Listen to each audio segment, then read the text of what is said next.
Just a reminder, so participants in this webinar, you aren't able to see yourself, you're able to see me and the other panelists who are NIH staff involved in the program. You can ask us questions throughout the webinar, although I won't start addressing them until we get to the question period at the end. You can use the Q&A bar to ask your questions, and then you can also send private chats. Okay.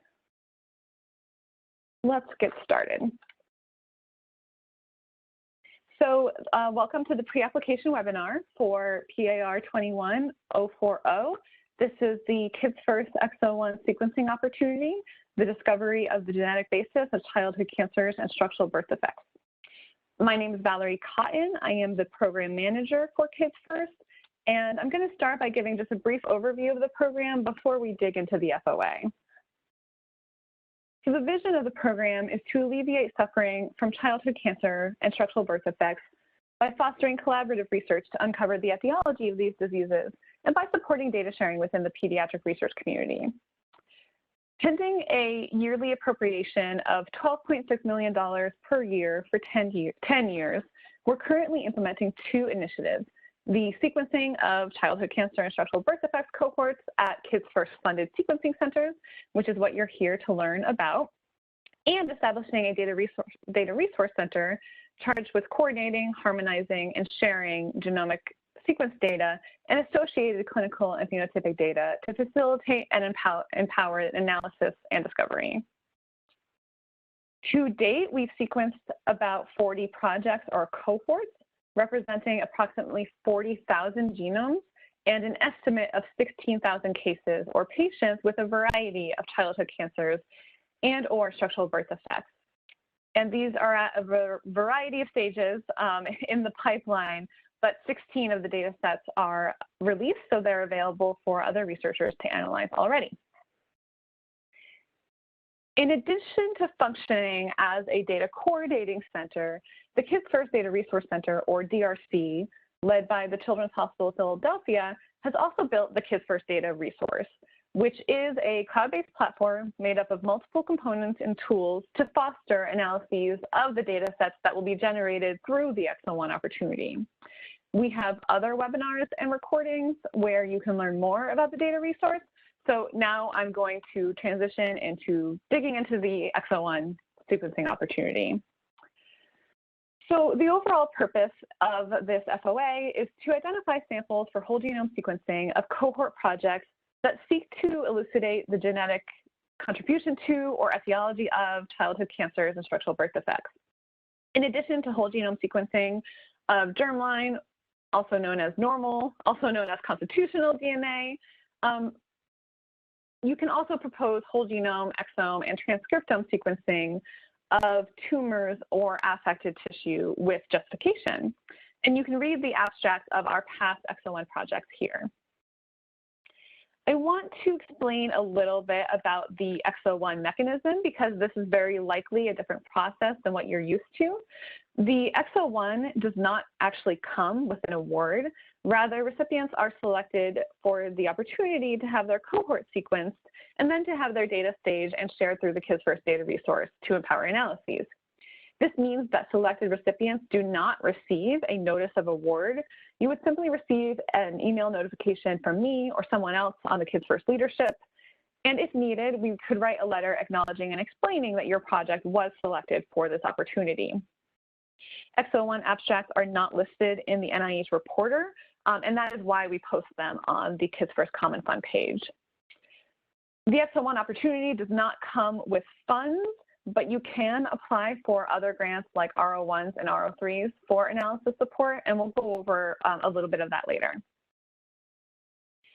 The process for selecting Kids First Exo-1s is also probably a little different than what you're used to. Applications will go through peer review, and they will receive an impact score from the peer review. After that, the program officers who are part of the Kids First working group will consider that score among other factors to make a recommendation, and then decisions are finalized by the Kids First Institute Director co-chairs. So in addition to the peer review, selection considerations include the overall value of incorporating the data set into the data resource in the context of other Kids First data sets that exist, to empower research among the broader research community. We strive to commit roughly equal funds between childhood cancers and birth defects projects, and we may prioritize conditions that have not been sequenced by the program before. Data that are consented for broad data sharing and use are prioritized. We will consider the study design and the depth of clinical and phenotypic data. And the samples are expected to be ready to go shortly after notification of selection. So that's an important factor as well. And the sample quality must be sufficient for the whole genome sequencing being proposed or any other technologies, for example, that RNA or exome sequencing. The sequencing centers are the Broad Institute and the Hudson Alpha Institute for Biotechnology in collaboration with St. Jude. They will perform sequencing, of course, and variant calling, and will generate the associated files. Whole genome sequencing for germline or normal DNA will be sequenced at an average of 30x coverage using the NovaSeq platform. We typically assign, just for reference, we typically assign most cancer projects to the Hudson Alpha St. Jude Sequencing Center, and that is where they do the 30x whole genome sequencing, 100x exome sequencing, and 100x RNA sequencing on the tumors. But the Broad is also able to accommodate sequencing of DNA or RNA from tumors or affected tissue. You can propose other approaches than what's described on this slide. However, in general, we prefer to adhere to these approaches for consistency across projects, and any alternative designs would have to be finalized in discussions with NIH staff. You're also welcome to collaborate with the Sequencing Center to run a custom analysis or do a validation of a subset of cases. But if you're selected, we just need to discuss how this might impact the cost that we plan to allocate to the sequencing centers to support your project. One primary role of the Data Resource Center is to harmonize genomic data generated by the sequencing centers and the clinical and phenotypic data provided by the EXO-1s. And this, of course, is in that effort to build a centralized pediatric data set. So sequencing data, as well as the clinical and phenotypic data, will be submitted to the Data Resource Center, who will stage that data for the EXO-1 recipient to analyze, and eventually also for the broader research community to access and analyze. EXO-1 investigators are expected to work collaboratively, both with the Sequencing Center and the DRC. And the DRC can also help teach you to use the tools and pipelines available through the data resource, or even to create or port your own pipelines to the environment to pursue a specific analysis. I also want to mention that this year we launched a cloud credit pilot where each EXO-1 investigative team is receiving $1,000 in cloud credits to analyze their data set in the Cavatica platform. And this happens when they receive their sequence data. The credits are intended to get the EXO-1 started on their analyses and to help them become familiar with this platform, especially since we recognize that not everyone is used to working in the cloud, but we think everyone could benefit from the power of the cloud-based data resource. Currently, when EXO-1s have consumed their credits, they can request more from the program to continue their analysis, but this is something we would talk about when we get there. I just wanted to mention it for now. You're going to hear me talk quite a bit about dbGaP, and I just want to explain that even though the data resource is the home of the data, we still register all studies, all Kids First studies in dbGaP. And this means that in order to access controlled access genomic data, end users will have to submit data access requests through dbGaP, which will be reviewed by the Kids First Data Access Committee before being able to access genomic data. And we'll talk more about this a little later. Okay, now I'm going to go over some expectations of the FOA as they relate to the goal of the program, and hopefully this will help you prepare your applications. So the overall goal is, of course, to generate whole genome sequence data from a diversity of cohorts that can be broadly shared and used by the pediatric research community. In order to obtain high-quality whole genome sequence and variant data, we expect that the extractions that you have or that you're proposing are of sufficient quality and quantity for whole genome sequencing, and that they will be ready to ship shortly after you are notified that your project was selected. And for this cycle, that's expected to be in July or August of 2021. Again, whole genome, exome, and RNA sequencing of tumor or affected tissue may be proposed if that type of sequencing is likely to inform your analysis. And as you'll see later, there's a section in the other attachment section of the application where we ask you to describe these details, the quality and quantity metrics, the fixation methods, the extraction methods, the timeline for availability, because it's really important we know what to expect with your samples. These volume and concentration guidelines were provided by our sequencing centers and can be found on our XO1 page, so I'm just going to glide over it for now. I also want to comment on what you might call difficult samples. Our sequencing centers are very experienced with a variety of sample or tissue sources. So even though we strongly prefer blood-derived DNA or frozen tissue, don't be afraid to propose samples that are from formalin-fixed, paraffin-embedded tissue, and don't be afraid to propose DNA from saliva.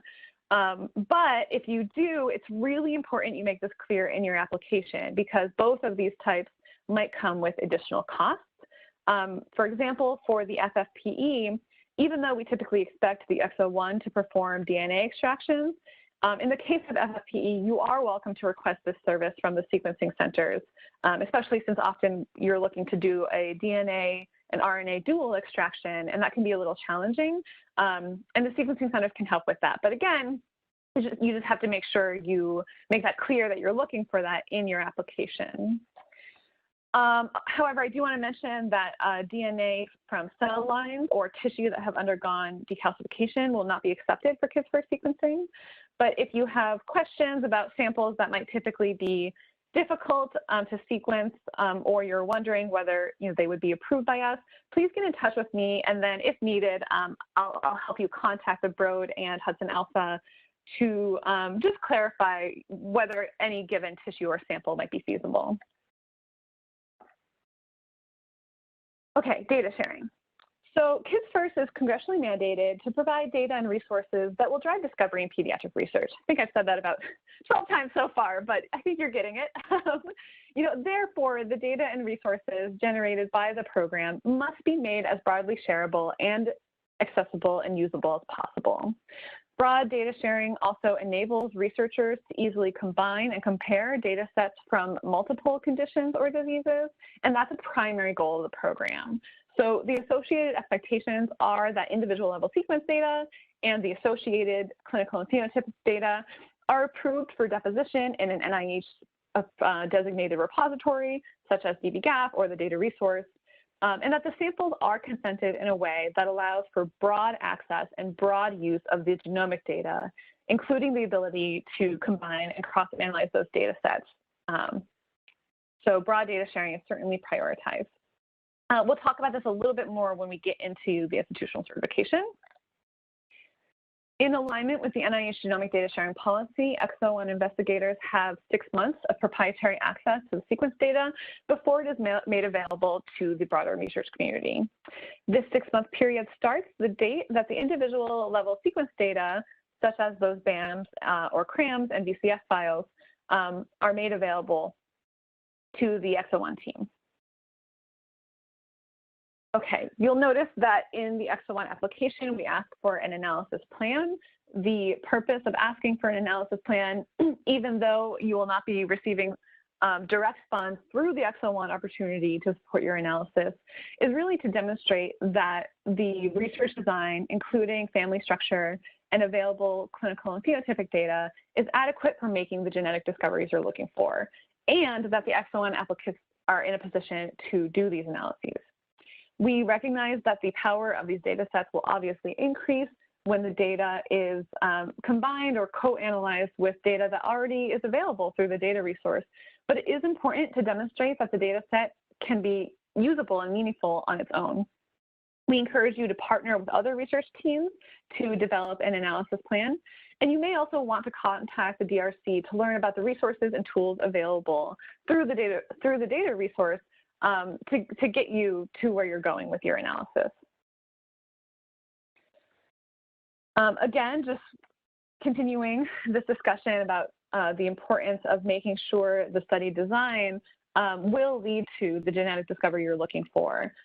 In general, trio studies where DNA from the proband and the parents or other family members is available, or tumor normal pairs are generally considered stronger than case designs with no direct comparison. So if you have trios, definitely explain that in your proposal.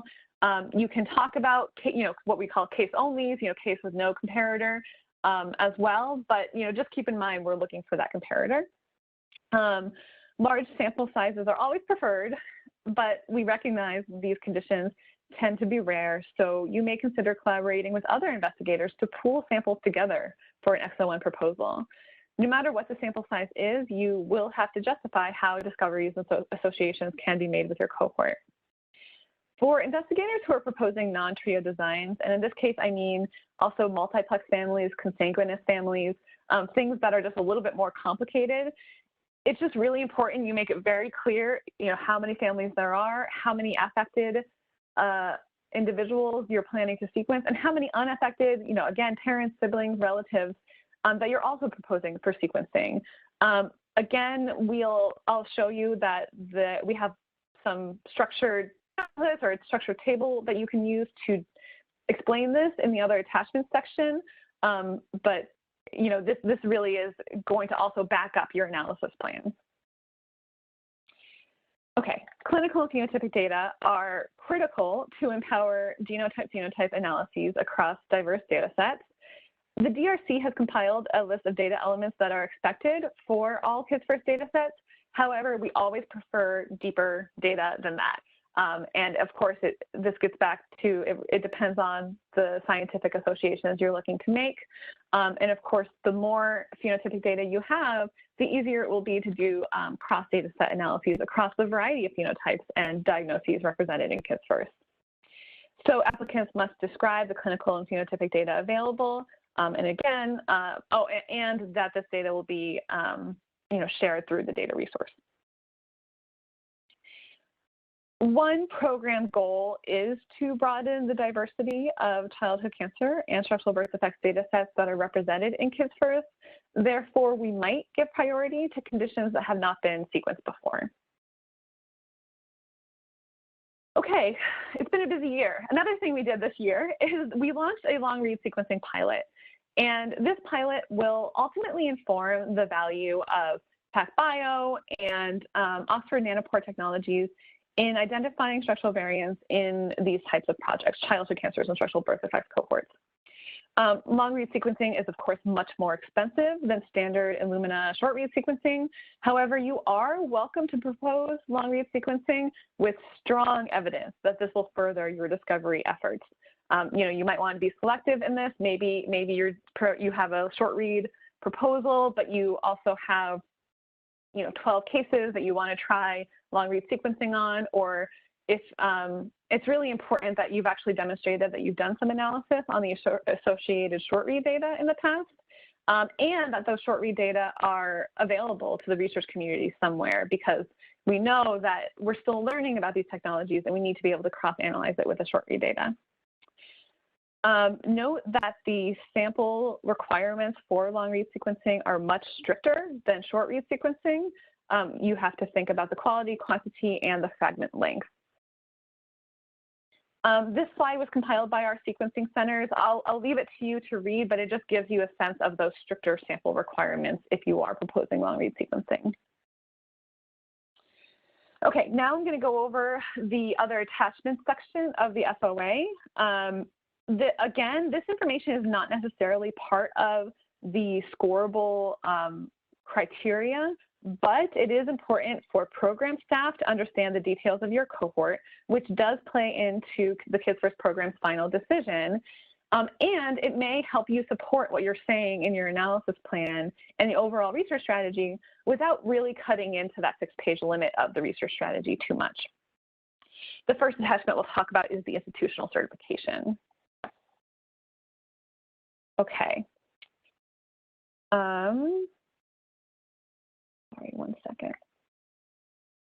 Okay, so institutional institutional certifications assure that the sequence data that will be generated from the samples meets the expectation of the NIH genomic data sharing policy and determines whether the data can be broadly shared and used in line with the goals of the program. The first step in obtaining institutional certification is to download the current template. The template was updated in 2018, and we do ask that you use this latest version. If you don't have time to obtain a complete institutional certification from your IRB or equivalent body and the signing official before the application deadline, you can submit a provisional certification, but a full institutional certification will be required before we can approve a cohort for sequencing. I'm going to go over these steps in the next slide, and we've also compiled a cover letter that you can use in corresponding with your IRB or whichever ethics body will be doing this review. This is the first page. I just wanted to show it to you. You can list Jamie Guidry-Aville from NCI as the Genomic Program Administrator. And then you can list multiple sites who are submitting the samples on one document, or you can actually have multiple documents, one for each site or one for a few sites. You can do it in a variety of ways, whatever's easiest for you. The IRB or equivalent ethics body should determine the information on the second and third pages. On the second page, they will need to determine whether the consent indicates that the individual level genomic data can be made accessible for controlled or unrestricted access. Typically, we find that individual level sequence data is approved for controlled access. And then on the next page, you'll tell us how. I'll get there in just a minute. NIH recently updated its policy on genomic summary results, or GSR. So as of May 2019, most genomic summary results for NIH datasets will be made available for unrestricted access. If IRBs require controlled access for genomic summary results, they must provide a justification explaining that the data set has been determined to be sensitive. And that's what this box is for.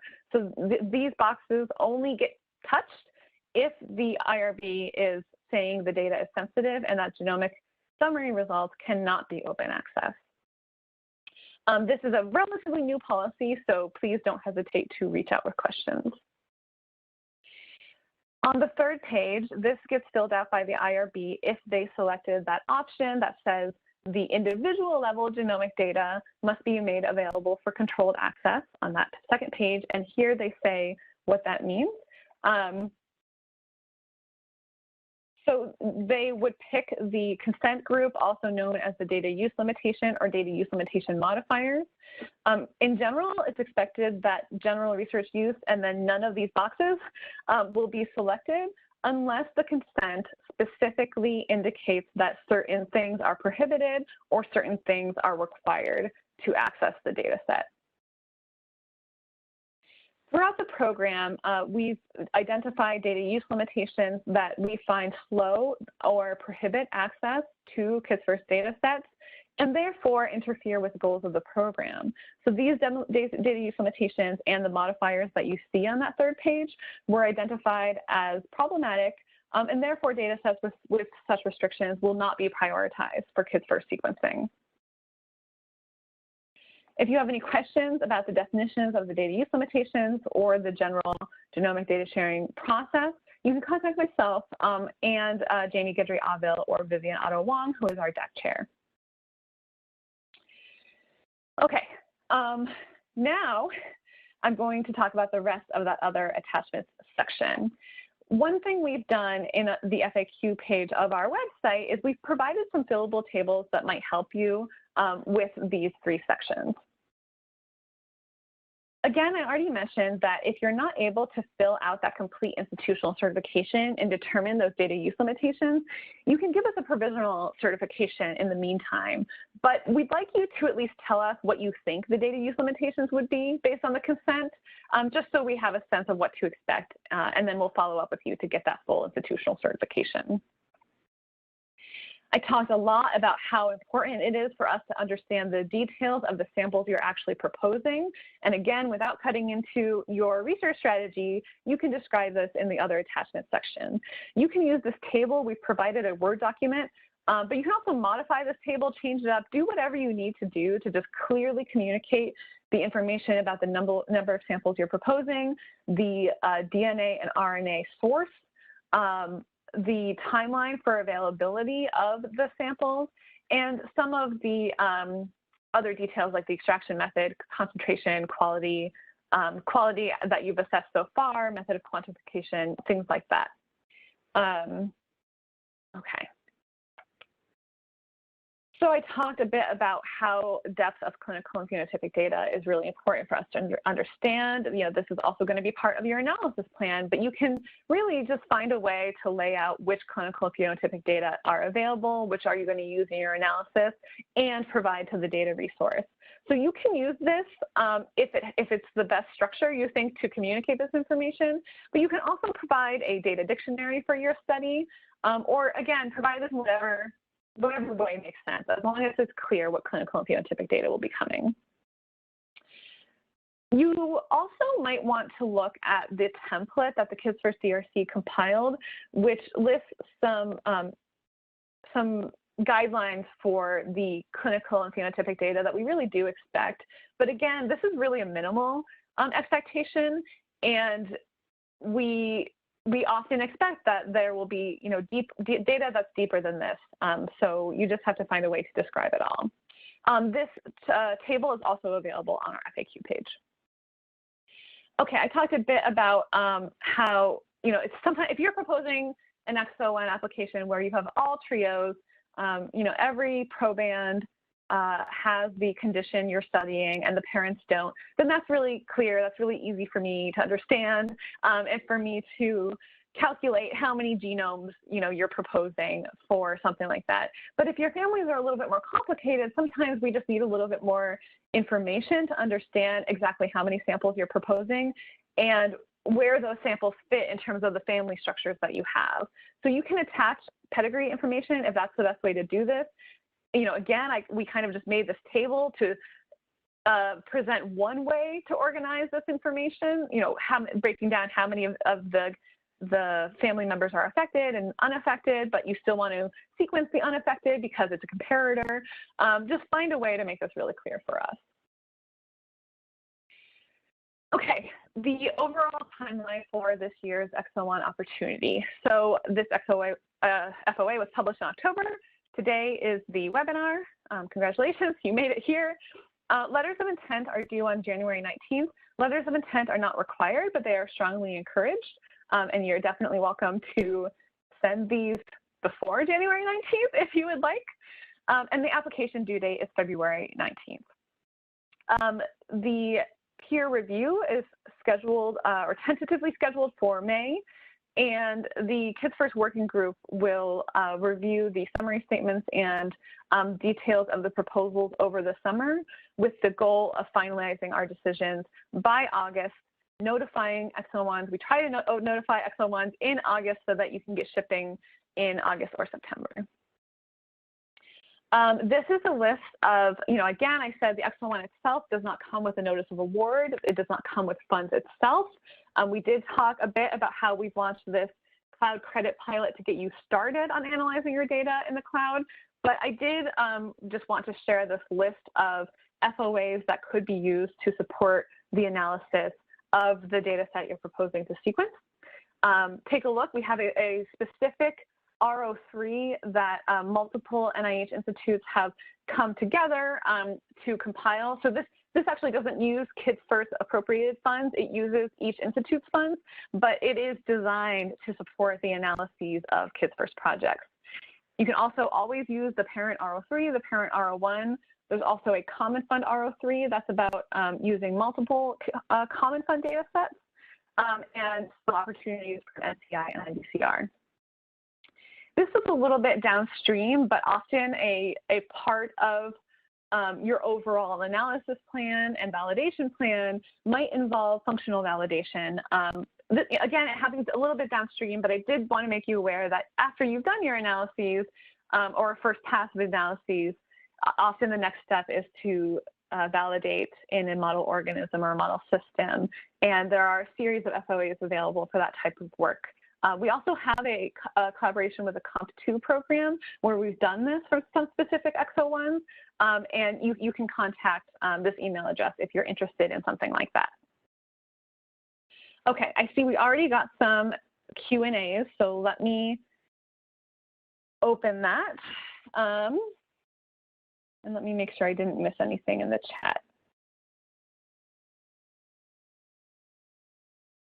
Okay, I have a question about a specific research question, concerns that 30X coverage will not be sufficient. Okay, I think, why don't you email me about that, and we can have a little bit of a pre-application back and forth. Again, other designs can be proposed with justification. So it's really going to be about making that strong justification, and then whether we're able to actually commit additional funds to doing something that's higher coverage. Oh, and Marie helped answer that question. So great. Higher coverage can be achieved by sequencing the sample in more than one library. Okay, you guys are. Okay, I don't think that's a question. Yeah, that's right. So I think this question is actually about the number of samples you're proposing, and it's just about the funding that's available. We, can't, we don't have enough funds to sequence everything that's out there and everything that's proposed. So often, if you're proposing a really large cohort, we might need to prioritize within that cohort, and we might need to prioritize the technology used within that cohort. For example, if you had a large cohort that was made up of a lot of trios, but you also had some just cases that weren't part of trios, because of our limited funds, we might need to just prioritize the trios. Okay, great.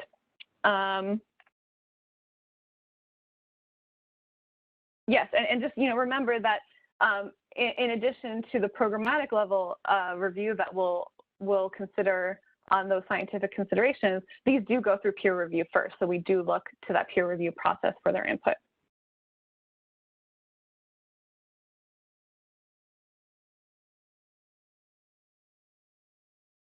Yep.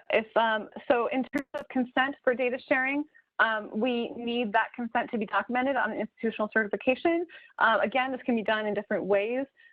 Sometimes there is one institution that is willing and able to sign or have their signing official sign the document on behalf of multiple institutions.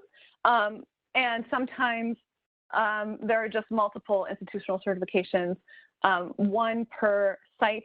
Really, we just need to make sure that the document covers all of the consents associated with all of the participants that are being proposed.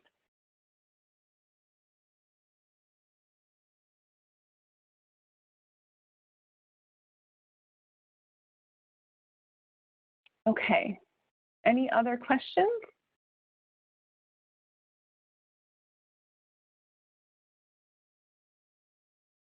Okay, so I have recorded this webinar. It usually takes about half a day for the recording to process. I have the contact information for everyone who has registered for this webinar, and I will follow up with you with these slides and with the recording link.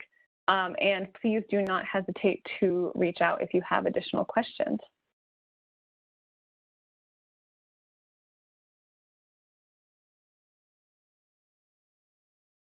Okay.